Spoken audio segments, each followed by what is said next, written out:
So let's start off with some Rangers news that broke. When was it? Like 2 weeks ago now? Yeah, we're getting up on 2 weeks. Yep.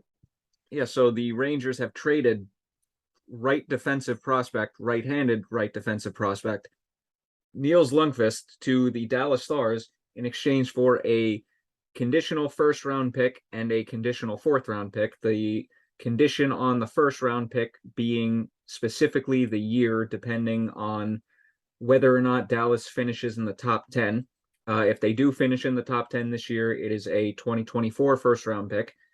And the condition on the 2025 fourth round pick would be I think if if Lundqvist, Lundqvist earns yeah, 55 cumulative points over this season and next season in the regular season, the pick becomes a third in 2025. So, first and foremost, great value for a player who had zero future with the team and only a handful of NHL games under his belt. Liam, what are your thoughts? yeah. I mean, I thought it was a great trade when it came up. Of course, Nils Lundkvist did not want to report to camp, like you said, Shades. This is a player that didn't necessarily have a future within the Rangers organization. Zach Jones had already pretty much taken up that last spot on the right side entering training camp. Especially Schneider. finding out that, excuse me, with Schneider, but especially after Lundqvist said that he wouldn't report, it was clear and evident that Drury had to move on. And for a Dallas general manager in Jim Neal, who does not notoriously trade away his first round picks, that was a little bit of a shocker because it's not like they're a contender at the top of the Central that's going to end up, 25 to 30, 31, once the draft, lottery starts and, we figure out where everybody's placed. So to be able to get a mid first round pick and potentially a third round pick out of the deal, that's a slam dunk for Chris Drury. And look, if the first round pick is top 10, then next year that becomes unprotected. And you never know what can happen with those unprotected first round picks. That could be quite a steal Oh for yeah, the Rangers when it's all said and done.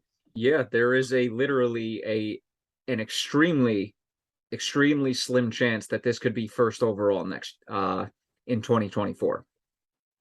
Now, And, granted, and I'm not banking on that, mhm. but just saying, like, the possibility is out there.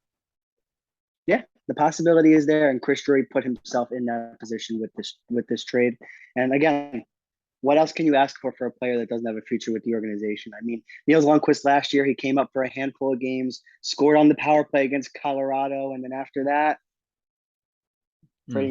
pretty much nothing. Somebody who's just kind of getting lost in the lights. And hopefully, I hope his career, takes off in Dallas, but he didn't have anything here in New York, and that's that. You got to allocate your assets the right way, and Drury did that.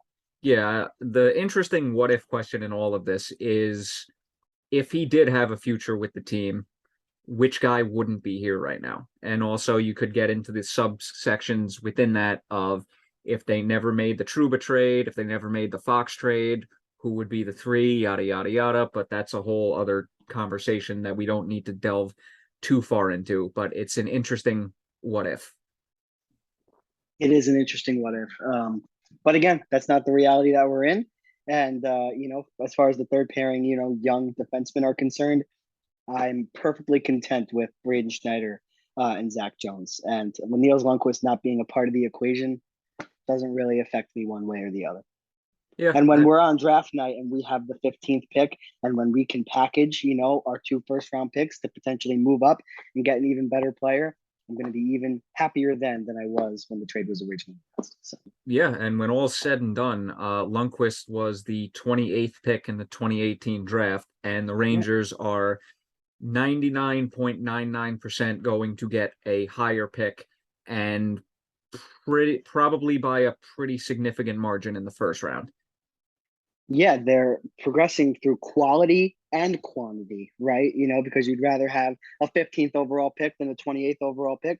And then again, don't throw away that conditional fourth as well. There are plenty of players drafted in the third or fourth round in recent history that have been steals for the teams that have drafted them. And, the Rangers could very well end up with two solid players in exchange for a player that might not even remain with Dallas, for the foreseeable future. So.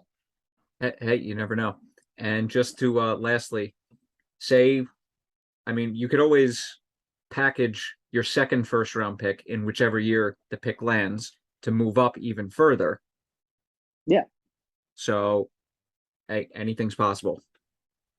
And Chase, I'll just wrap it up by saying this: it's a deep draft next year. It's deep, 2023.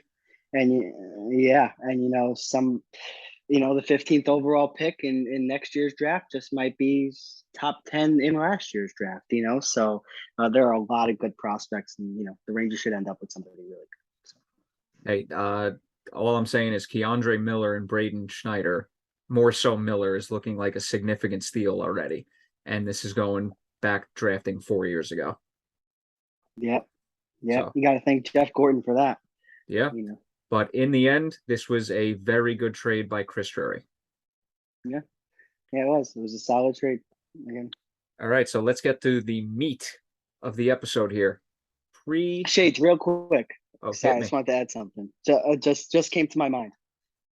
Chris Drury took a disgruntled player in Nils Lundkvist and traded him and got two really solid pieces. If push comes to shove and Vitaly Kravtsov forces his way off this team and doesn't make the opening night roster, like I'm predicting that he won't, Drury is not going to settle for anything less than what he got for Lundkvist. So this sets my mind at ease and should set other Rangers fans' mind at ease when they say that they might not get enough for Kravtsov. I think this trade shows you that Drury is not going to get fleeced for any of his young players that don't want to be here. Just wanted to put that out there. Actually, you know what? That's an interesting point because look at Kravtsov was the 9th overall pick. Lundkvist was the 28th.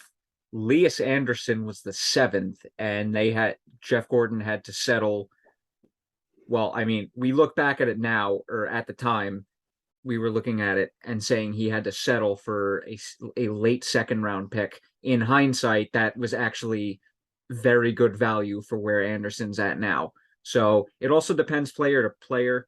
Lundkvist was still a very highly touted prospect across the league, even though him and Kravtsov were drafted in the same year. Every GM views each prospect differently, so you never know. If we can get a first round pick for a guy who hasn't shown much on North American, I was gonna say soil for some reason, but North American ice. Don't ask me why that word popped into my head there. But for a guy who hasn't shown much productivity on North American ice, I would be shocked if he gets as high value as he does for Lundkvist. Well, I mean, that's where I slightly disagree. I will agree in this sense. Right shot defensemen are so hard to come by. And when you couple the prospect status of Nils Lundkvist and the fact that he's a right shot defenseman, I can understand why more value is set for him on the trade market rather than for Kravtsov. But I think you just said it. He's the 9th overall pick. This is a talented player. This is somebody who performed very well in the KHL.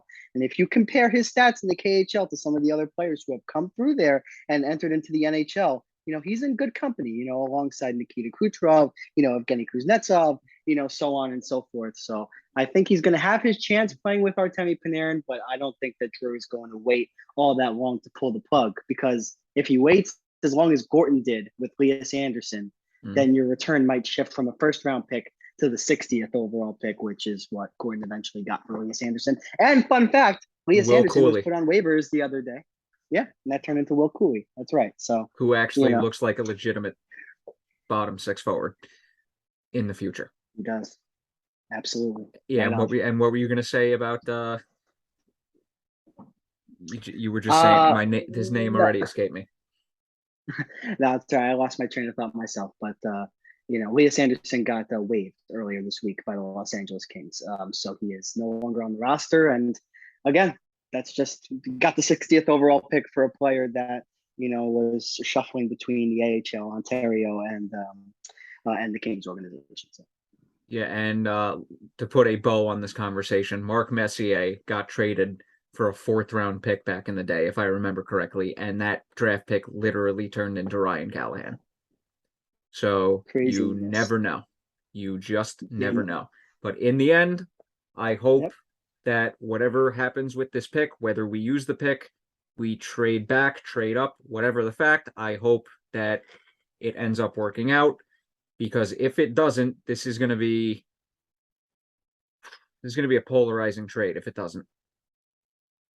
Yeah, and I think Chris Drury, took advantage of Jim Neal, right? Because John Klingberg, of course, no longer with the organization, now Mm. with the Anaheim Ducks, and there was, a spot to fill on that blue line for Dallas. And, I'm not going to say that Jim Neal necessarily made, an impulsive decision, but Drury took advantage of another team's area of necessity and really got back prime value again for Lundkvist. But again, we could put a bow on the conversation. But I think both of us, we just concur in the fact that Drury knocked this one out of the ballpark. As I watch the Indians and the Guardians and the Rays go to the 15th inning in playoff baseball, 0-0 in the 15th inning right now. So Jeez. that's that. There's your little baseball snippet of Pucks Brews. But, Yeah, and to finally close the book on this conversation, I'll actually, you know what? I do have a bunch of books here because let's just to finally close the book on this conversation. Drury, I swear to God, I really hope that this trade works out and brings the Rangers or at least helps to bring the Rangers a cup in the future. same with me.